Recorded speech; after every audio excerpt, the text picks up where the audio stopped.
ओम नमः शिवाय। दोस्तों, यह कहानी एक सन्यासी और महाराज विक्रमादित्य की है। कहानी बड़ी ही शिक्षाप्रद और महत्वपूर्ण होने वाली है। मेरा आपसे निवेदन है कि इस वीडियो के अंत तक हमारे साथ में बने रहना। दोस्तों, आइए कहानी का श्रवण करते हैं। कहानी को पूरा सुनना, क्योंकि कहानी बड़ी ही सुंदर है और सुनने में आपको बड़ा ही आनंद आएगा। दोस्तों, एक बार की बात है कि महाराज विक्रमादित्य शिकार खेलने के लिए जंगल में चले गए और जंगल में शिकार करते करते वह एक ऊंची पहाड़ी पर आ गए। वहां उन्होंने देखा कि एक साधु महाराज तपस्या में लीन है। तपस्या में किसी प्रकार की कोई विघ्न न पड़े, यही विचार करके महाराज विक्रमादित्य उस साधु को प्रणाम करके वहां से लौटने लगे। जैसे ही वह वापस जाने लगे, अचानक साधु ने रोकते हुए कहा, ठहरो विक्रमादित्य, मैं तुम्हारी शिष्टता से बहुत प्रसन्न हूं। इतना कह करके उस साधु महाराज ने विक्रमादित्य को एक फल देते हुए कहा कि जो भी इस फल को खाएगा वह तेजस्वी और गुणवान पुत्र को प्राप्त करेगा। राजा विक्रमादित्य ने वह फल सन्यासी से लिया और सन्यासी से आशीर्वाद लेकर के अपने महल की ओर लौट पड़े। चलते चलते मार्ग में अचानक उन्होंने देखा कि एक स्त्री है जो बहुत ही घबराई सी दौड़ी हुई चली जा रही है। विक्रमादित्य उसके पीछे पीछे दौड़ने लगे। उन्होंने देखा कि वह औरत एक कुएं के पास जाकर के रुक गई। जैसे ही उसने कुएं में छलांग लगानी चाहिए, विक्रमादित्य ने उसका हाथ पकड़ लिया। उन्होंने उस स्त्री से पूछा कि बहन, तुम आत्महत्या क्यों करना चाहती हो? मुझे बताओ, क्या कारण है? मैं तुम्हारी मदद कर सकता हूं। हो सकता है मैं तुम्हारे किसी काम आ जाऊं। वह स्त्री बड़े ही दुखी स्वर में कहने लगी कि मैं बहुत दुखी हूं। मेरा पति मुझे मारता है, पीटता है और कहता है कि मेरा एक भी पुत्र नहीं है, सारी लड़कियां हैं। उस स्त्री की दास्तान को सुनकर के महाराज विक्रमादित्य को उस स्त्री पर दया आ गई। उन्होंने वह फल जो साधु से प्राप्त किया था उस स्त्री को देते हुए कहा कि बहन, तुम बिल्कुल चिंता मत करो, इस फल को खा करके तुम्हें एक यशस्वी पुत्र पैदा होगा। फल पाकर के वह स्त्री महाराज विक्रमादित्य को धन्यवाद करती हुई अपने घर को वापस लौट गई। इतनी कहानी सुनाने के बाद पुतली ने राजा भोज से कहा कि राजा भोज, अब मैं तुम्हें एक चमत्कार की घटना सुनाती हूँ। सुनो, एक दिन राजा विक्रमादित्य के दरबार में एक ब्राह्मण आया। उसने द्वारपालों से कहा कि मैं राजा विक्रमादित्य को एक अनमोल भेंट देना चाहता हूं। ब्राह्मण की बात को सुनकर के एक द्वारपाल अंदर आ गया और राजा विक्रमादित्य से कहने लगा कि महाराज, द्वार पर कोई ब्राह्मण आया है। वह कहता है कि मैं राजा को एक अनमोल भेंट देना चाहता हूं। इतना कह करके महाराज विक्रमादित्य ने कहा, ठीक है, उस ब्राह्मण को अंदर भेज दो। ब्राह्मण राज दरबार में गया और राजा विक्रमादित्य को वही फल देते हुए कहने लगा कि महाराज, इस फल को अपनी रानी को खिला देना, इससे उन्हें एक यशस्वी पुत्र पैदा होगा। यह सुनकर के राजा विक्रमादित्य को बड़ा आश्चर्य हुआ। उन्होंने उस ब्राह्मण से पूछा कि यह फल तुम्हारे पास कैसे आया? ब्राह्मण कहने लगा कि महाराज, यह फल तो मुझे मेरी पत्नी ने दिया है। महाराज विक्रमादित्य को इतना सुन करके उस कुएं वाली स्त्री की बेवफाई पर उन्हें बड़ा दुख हुआ। उन्होंने वह फल ब्राह्मण से ले लिया और उसे अपनी रानी को दे दिया। कुछ समय के बाद राजा विक्रमादित्य के दरबार में एक दिन एक नर्तकी आई और विक्रमादित्य से कहने लगी कि महाराज, आप जो जानते ही हैं कि मैं एक पापिन हूं और कई सालों से आपके राज्य में रह रही हूं, इसलिए मैं आपको एक अनमोल फल भेंट करना चाहती हूं जिससे आपका वंश चले। अगर आप बुरा न माने तो मेरी यह भेंट को स्वीकार कर लें। फल देख करके राजा विक्रमादित्य चौंक गए। उन्होंने पूछा कि यह फल तुम्हारे पास कहां से आया? उस राज नर्तकी ने कहा कि महाराज, यह फल मुझे आपके महामंत्री के पुत्र ने दिया है। यह फल उसे उसकी प्रेमिका ने दिया था। नर्तकी की बात को सुनकर के महाराज विक्रमादित्य का माथा ठनक गया। उन्होंने महामंत्री के पुत्र को बुलवाया। उसने विक्रमादित्य को बताया कि वह फल महारानी ने उसे दिया था और महारानी इतना कहते कहते वह रुक गया। इतना सुनकर के राजा विक्रमादित्य को एक झटका लग गया। जब वह अपनी रानी के पास गए और उससे अमरफल के बारे में पूछने लगे तो रानी ने बड़ा ही आश्चर्यचकित नाटक करते हुए कहा, महाराज, मैंने तो वह फल आपसे लेते ही खा लिया था। पत्नी की बात को सुनकर के विक्रमादित्य ने वह फल रानी को दिखाते हुए कहा कि झूठ क्यों बोलती हो, तुमने वह फल नहीं खाया था। यह फल मुझे राज नर्तकी ने दिया है। यह सुनकर के रानी की होश उड़ गई। उसकी चोरी पकड़ी गई और वह डर के मारे थर थर कांपने लगी।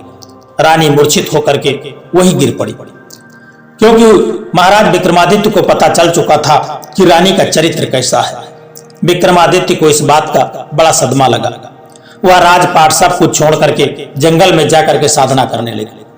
इसकी सूचना तुरंत इंद्रदेव को पहुंच गई। उनके वे परम भक्त थे। इस तरह से विक्रमादित्य को जंगल में तपस्या करते देख करके देवराज इंद्र को उनके राज्य की चिंता होने लगी।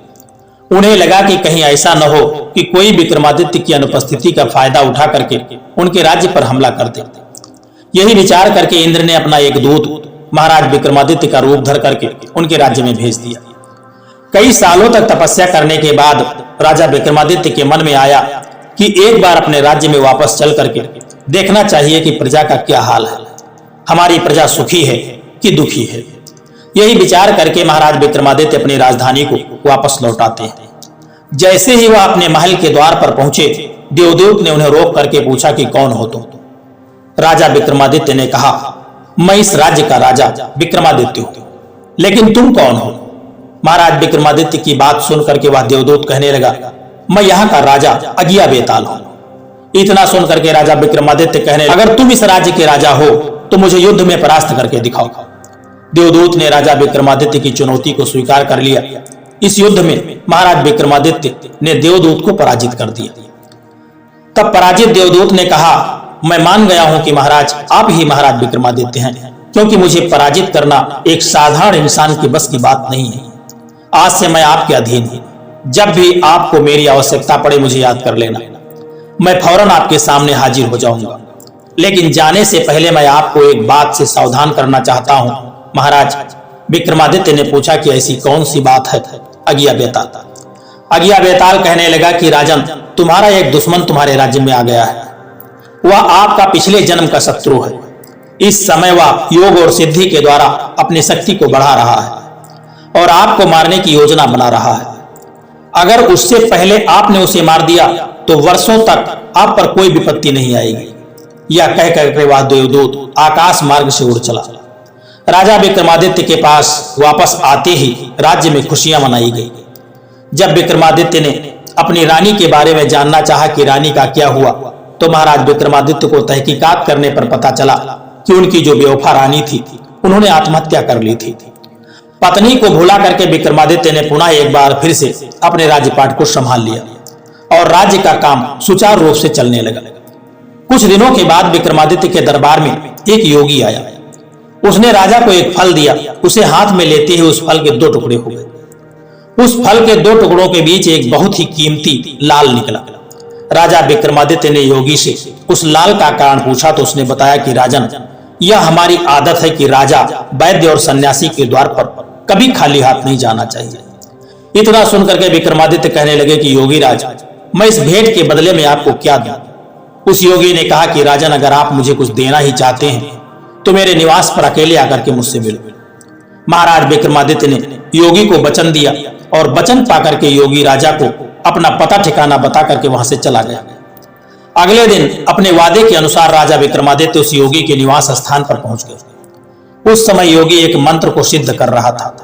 राजा विक्रमादित्य के पूछने पर योगी कहने लगा कि राजन, मैं जो मंत्र सिद्ध कर रहा हूं उसे सिद्ध करने से एक ऐसे 100 की आवश्यकता पड़ेगी जो यहां से बहुत दूर एक शमशान के एक पेड़ पर लटका हुआ है। बेताल नामक उस मुर्दे को लाना कोई हंसी का खेल नहीं है। अगर आप उस 100 को यहां मेरे पास ले आओ तो मेरे ये सिद्धि पूर्ण हो जाएगी। विक्रमादित्य योगी को वचन देकर के 100 को लाने के लिए शमशान की ओर चल पड़ा। शमशान में पहुंच करके महाराज विक्रमादित्य ने पेड़ पर उल्टे लटके बेताल को बड़ी मुश्किल से नीचे उतारा और कंधे पर लाद करके योगी के पास ले जाने की कोशिश, लेकिन वह कोशिश बार बार उनकी असावधानी का फायदा उठा करके वह उड़ जाता और शमशान में उसी पेड़ पर जाकर के उल्टा लटक जाता था। ऐसा 24 बार हुआ। हर बार बेताल रास्ते में विक्रमादित्य को एक कहानी सुनाता। 25वें दिन बेताल ने राजा विक्रमादित्य से कहा कि राजन, तू मुझे जिसके पास ले जा रहा है वह कपटी और धूर्त है। वास्तव में उसे मेरी नहीं तेरी जरूरत है, क्योंकि आज उसकी सिद्धि का अंतिम दिन है। तू जैसे ही मुझे उसके पास ले जाएगा तो वह देवी के चरणों में तुझे सिर झुकाने के लिए कहेगा। तभी मौका पाकर के वह तेरी गर्दन काट करके देवी को बलि चढ़ा देगा और तेरी मौत के बाद उसे सिद्धि मिल जाएगी।